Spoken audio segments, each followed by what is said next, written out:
కీర్తనల గ్రంథము 141వ అధ్యాయము 1-10 వచనములు.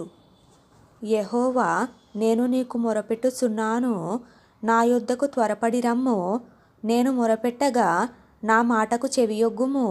నా ప్రార్థన ధూపము వలెను, నేను చేతులెత్తుట సాయంకాల నైవేద్యము వలెను నీ దృష్టికి అంగీకారము లగునుగాక. యెహోవా, నా నోటికి కావలియుంచుము, నా పెదవుల ద్వారమునకు కాపుపెట్టుము.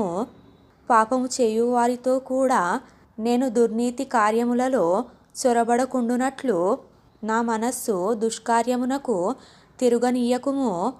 వారి రుచిగల పదార్థములు నేను తినకయుందునుగాక.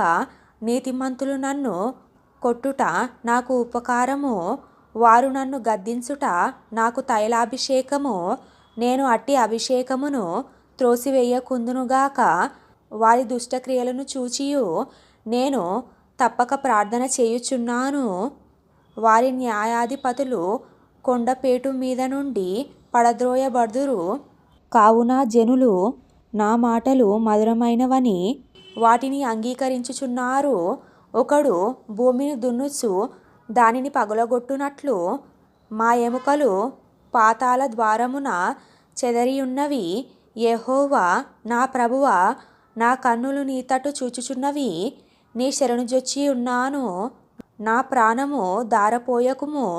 నా నిమిత్తము వారు ఒడ్డిన వల నుండి, పాపము చేయువారి ఉచ్చుల నుండి నన్ను తప్పించి కాపాడుము. నేను తప్పించుకొని పోవుచుండగా భక్తిహీనులు తమ వలలలో చిక్కుకొందురుగాక.